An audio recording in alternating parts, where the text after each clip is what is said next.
Cette idée de vidéo m'est venue en tombant sur le contenu court d'un guignol, mais je ne citerai pas son nom parce que j'ai pas que ça à foutre de faire du drama. Bien sûr, c'est une vidéo issue d'Instagram. Le gars nous raconte donc que la déload ne sert absolument à rien et que si tu en as besoin, c'est que tu ne sais pas gérer ton volume et ton intensité correctement. Merci mec, tu as dû encadrer un paquet d'athlètes et de clients pour sortir une merde pareille. Comme tu l'as compris, aujourd'hui on va parler de la semaine de récupération active, la fameuse déload. Et bordel, je comprends pas qu'autant de monde écoute des mecs avec zéro physique, full théorie et études scientifiques. Quand j'ai affaire à ce genre de contenu, j'essaie de garder ça en tête. Écoute celui qui a arpenté le chemin et ses obstacles, et pas celui qui le raconte bien au chaud derrière son prompteur et son GH5. En vrai, j'en ai plein le cul de ces cassos qui ont zéro physique et pas d'expérience, mais qui savent lire une étude. En fait, faut bien que tu comprennes que ces mecs essaient de réinventer l'entraînement pour se démarquer et vendre plus de coaching. Mais méthode miracle égale résultat miracle, non? Ils sont où les résultats miracles, bro? Bon bref, de toute façon, tu connais mon point de vue à ce sujet. Y a pas de recette miracle. Y a les bons exercices, la bonne tension, le volume assez haut, la grosse intensité, une surcharge progressive au long terme, et par-dessus tout ta rigueur et ta discipline pour t'entraîner pendant putain de 10 ans pour avoir un physique de monstre. De toute façon, si tu t'entraînes vraiment dur avec une montée en intensité suffisamment importante sur 3 semaines, tu t'es rendu compte sans que je te le dise que la 3e semaine c'est un putain d'enfer. Alors explique-moi bordel ce que tu vas faire en semaine 4 si en 3e semaine tu t'es déjà sorti les hémorroïdes. Bien sûr j'exagère. Le gars dans son réel, il te parle de proximité à l'échec constante pour optimiser ta prise de muscle, par contre il a jamais besoin de récupération. Faudra m'expliquer quelle kryptonite ta mère il utilise pour faire full échec et ne pas être grillé nerveusement. Bon bref, cette intro est assez longue et je lui ai assez tiré dessus. On attaque donc la vidéo avec les grands principes de récupération.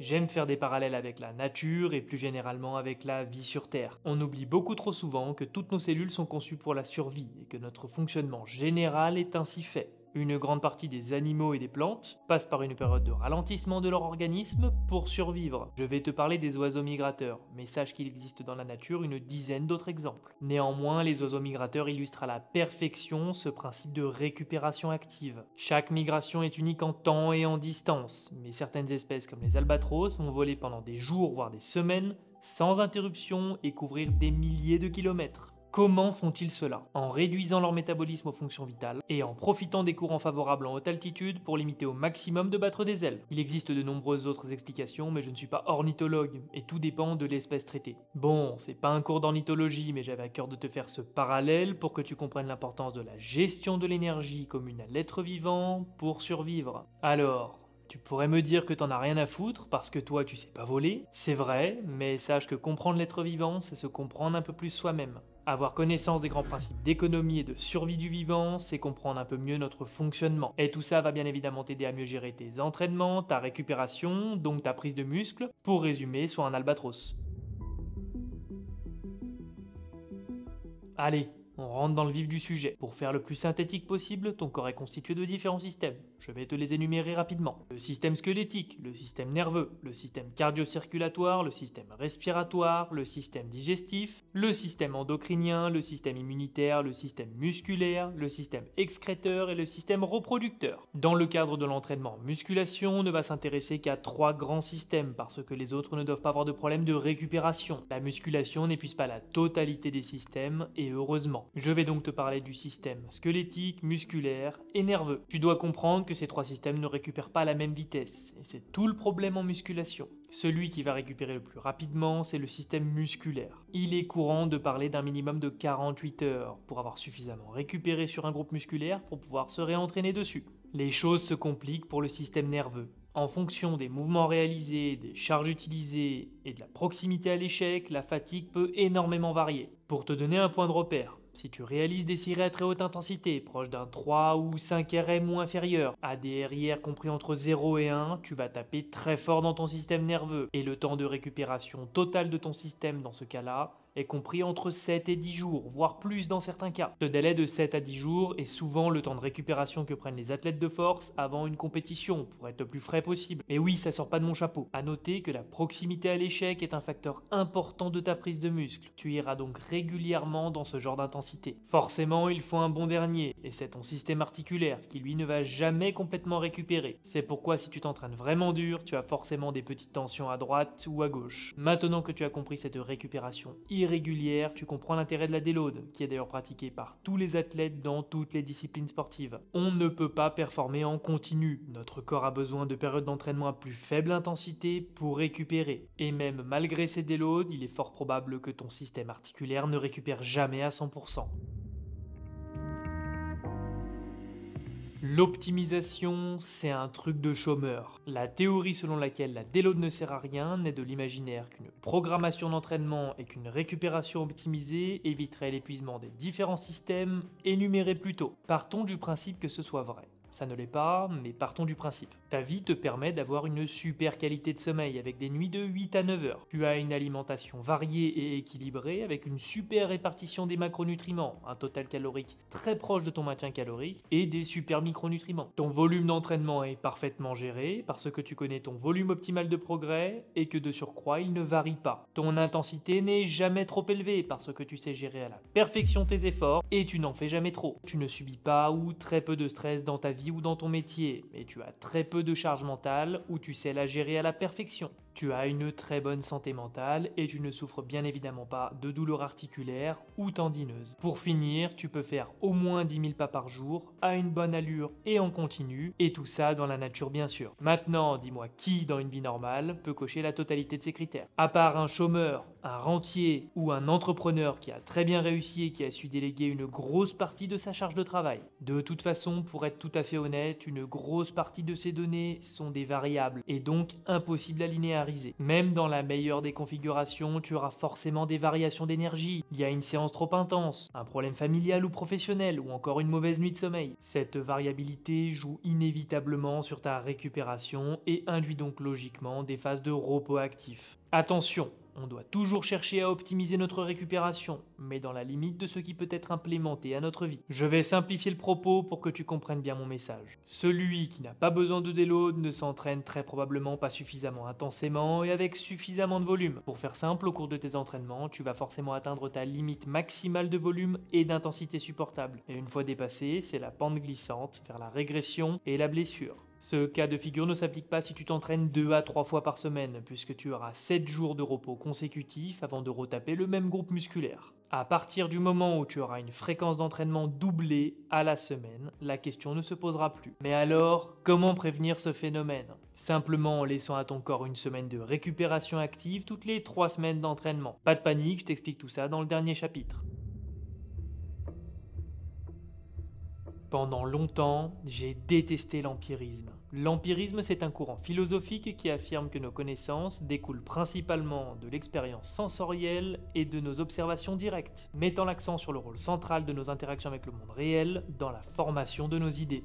En gros, c'est tout le savoir acquis par l'expérience. C'est un peu ce vieux de la vieille qui vient t'apprendre la vie, mais que t'écoutes pas parce que t'es jeune et con. Au cours de ma pratique et de ma formation, j'ai eu la chance de côtoyer 2 personnes qui m'ont beaucoup appris, notamment par leur pratique. Jean-Paul Delard, justement un vieux de la vieille, qui a été préparateur physique de tout un tas d'athlètes et qui a personnellement participé à bon nombre de compétitions nationales et internationales dans des disciplines toutes plus folles les unes que les autres, comme le fameux 10 000 mètres de dénivelé positif autour du Mont Blanc, l'UTMB. Ce gars-là sans contrebalance des nouvelles études scientifiques. C'est un gars de terrain, un bourreau de travail et un expert en préparation physique parce qu'à presque 70 ans, il a tout vu, tout vécu et tous les bouquins du monde ne valent rien en comparaison de son expertise. La deuxième personne que j'ai eu la chance de côtoyer un peu et avec qui je continue d'échanger, c'est Julien Messon, un bodybuilder naturel qui représente tout simplement ce sport à mes yeux. Une rigueur à toute épreuve, un puits de connaissances, un passionné, un physique équilibré à faire pâlir des mecs sous hormones. Ah, et oui, 20 ans d'entraînement. Est-ce que tu connais beaucoup de mecs qui se sont entraînés non-stop depuis 20 ans? Moi par exemple, ça fera 10 ans cet été que je m'entraîne sans discontinu. Et je peux te dire que c'est déjà extrêmement rare. Tu peux déjà me considérer comme un sage, mais Julien Messon, c'est le grand sage. Ce gars, c'est l'optimisation incarnée. Suis-le sur Instagram et tu verras. Bizarrement, il fait des déloads. Merde alors! Oh merde! Oh c'est con ça! Il sait bien que pour tenir dans le temps, il faut ménager sa monture. Pour ma part, j'ai pendant longtemps navigué entre surentraînement, crash nerveux, tension articulaire et tendineuse, jusqu'au jour où j'ai mis en place ces fameuses déloads de manière systématique. Depuis, plus de blessures et du progrès. Alors... Comment ça se passe la déload? Tu vas pas perdre tes muscles sur cette semaine, t'inquiète pas, c'est tout l'inverse. Ce que je te conseille, après avoir testé tout type de décharge, c'est de faire des déloads en volume. Ça consiste à diviser par 2 ton volume sur toute la semaine. Tu vois, c'est super simple. Par contre, sur les séries qui te restent, je veux que tu te challenges pour chercher du progrès. Ce système de déload est vraiment super agréable. Mentalement, tu dois rester super focus parce que tu as quand même des séries à haute intensité à réaliser, mais d'une autre part, tu divises ton temps de séance par 2. C'est donc un gain de temps énorme en semaine 4 qui te permet de travailler sur d'autres projets, en plus de limiter le stress physique subi bien sûr. Bon, et l'objectif principal, c'est quand même de faciliter la récupération de ton système squelettique, nerveux et musculaire. Tu l'as désormais compris, si tu t'entraînes dur au minimum 4 fois par semaine avec une fréquence doublée, tu vas être obligé de mettre en place cette déload systématique. Il faut que tu gardes en tête que tu n'auras qu'un seul corps pour toute ta vie et que chaque pièce s'use. Si tu t'entraînes trop souvent et que tu ne récupères jamais, ton système articulaire, tendineux et musculaire risque bien vite de s'user. Alors pense au long terme et fais des déloads.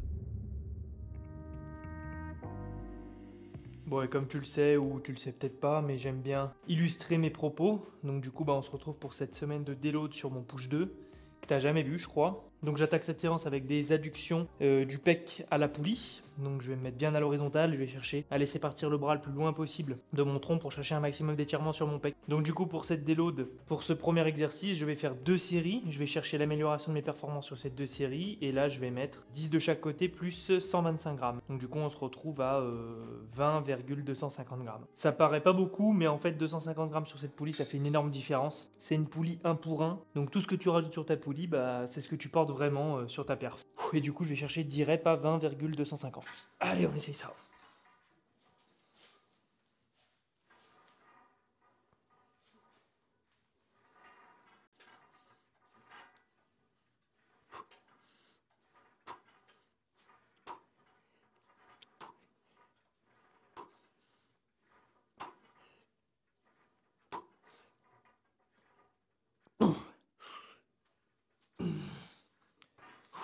Je crois que j'en ai fait 11. Je vérifierai à la caméra. Je me concentre comme ça pour essayer d'être stable. J'ai vite tendance à rajouter des reps. Donc du coup, dans le doute, je rajoute une rep de plus. C'est toujours 2 fois mieux. Donc un peu plus de poids, un peu plus de reps. Ça se prend. Pas hyper confort comme mouvement là. Je suis pas stable.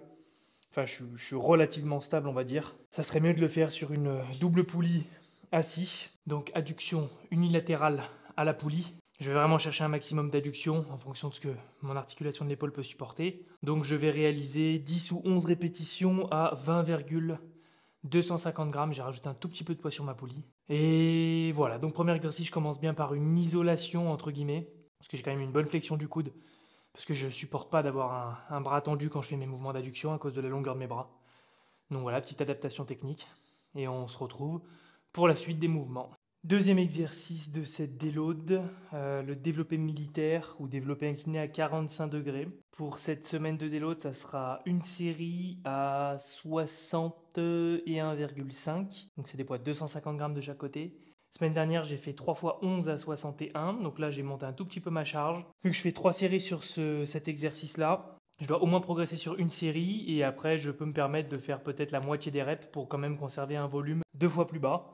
En fonction de la fatigue que je vais ressentir sur ma série là que je vais faire, donc mon pseudo top 7 on va dire pour cet exercice-là, j'irai voir si je vais quand même chercher la deuxième série ou pas. Dans ce cas-là, si jamais je fais ma deuxième série en progressant quand même, je ferai 2 tiers de mon volume et pas la moitié. Donc voilà, bon là on adapte un petit peu, si on se sent plutôt frais et pas fatigué, on peut gratter un peu plus. Ça enlèvera toujours une série à haute intensité au final. Allez, première série, c'est parti. Donc fourchette 11, 12, ça sera très bien avec le poids en plus.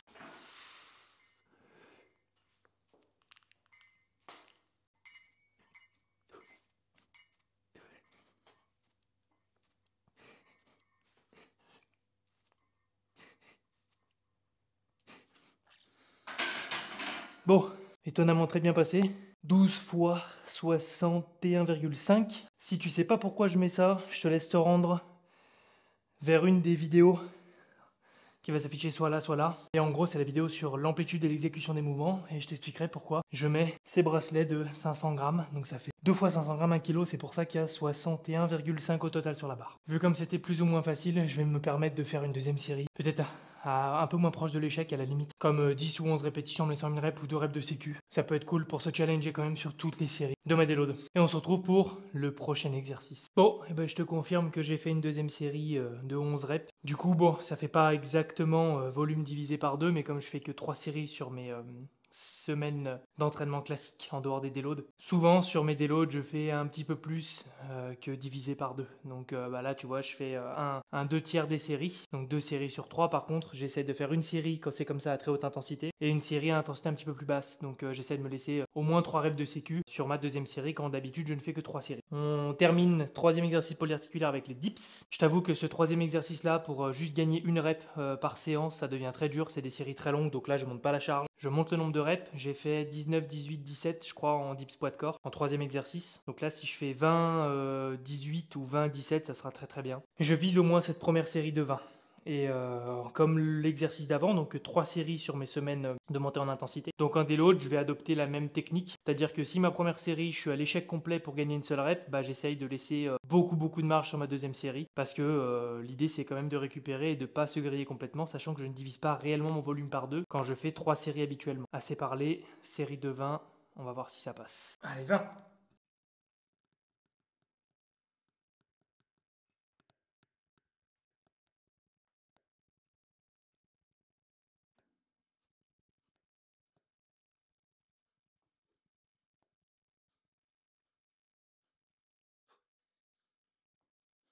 Fin de séance comme ça, là où je fais quand même beaucoup de volume. J'ai pas mal de séries au-delà de 10 reps. Donc je t'avoue que taper série de 20 là, ça bombarde. Allez, on coupe. Et on se retrouvera pour les 2 derniers exos, donc Magic Triceps et élévation latérale à la poulie basse. Bon, on se retrouve pour mon dernier bicep, Magic Triceps. Semaine dernière, c'était 16 kg, là j'ai 17, parce que série trop longue, c'est sur du 19 reps à 16 kg, donc infernal, pour stabiliser, pour tenir l'effort, sachant que je sors des séries de 20 reps au dips. Donc du coup, un peu plus lourd, un peu moins de reps, on va voir. Parfois aussi sur cette semaine de déload, ça peut être l'occasion de voir si effectivement la charge du dessus peut être jouable sur les 3 semaines qui vont suivre la fin de ce bloc. Donc là, c'est un peu des tests aussi que je fais parfois sur mes déloads. Donc là, on part pour minimum 15 reps à 17 kg et voir si jamais ça passe.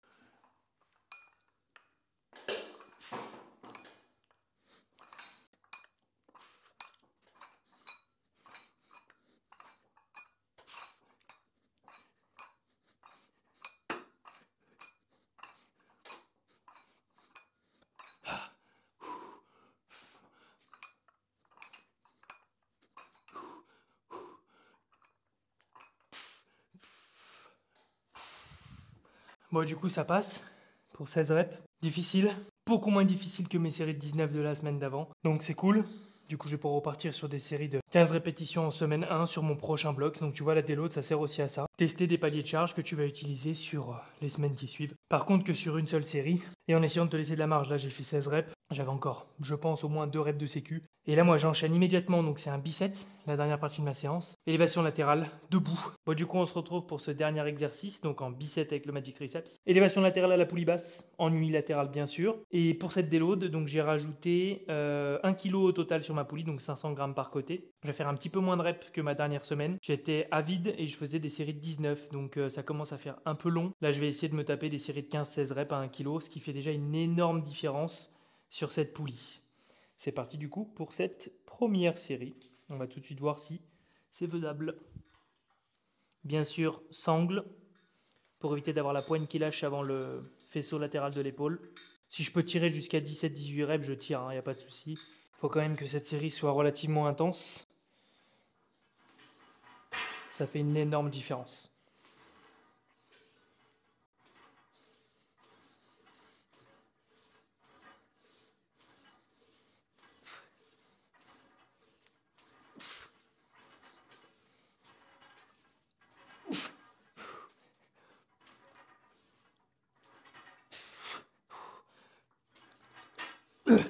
abominable. Franchement, le kilo, c'est presque trop, honnêtement. La difficulté par rapport à un vide, elle est colossale. Je me tâte, tu vois, du coup, là, à descendre et à mettre 500 grammes en plus sur la poulie et pas 1 kilo. Parce que je peux le faire et parce que là, vraiment, la différence entre mes séries de la semaine dernière, en semaine 3 et mes séries sur la déload là, infernal. Même pour 16 reps, c'est infernal. Bon, de toute façon, je vais voir puisque la déload, elle te permet aussi d'ajuster pour tes semaines qui arrivent où tu vas monter en intensité. Donc, de tester ces charges-là sur une seule série effective, ça te permet d'avoir une idée précise de ce que tu vas être capable de faire derrière sur ton nouveau bloc d'entraînement. Donc là, je pense vraiment que 15-16 répétitions pour les 3 ou 4 séries qui m'attendent sur ma semaine 1 de mon prochain bloc, ça sera beaucoup trop difficile. Donc je vais très probablement mettre 500 grammes sur la poulie et faire un bloc complet à ce poids-là en montant les reps.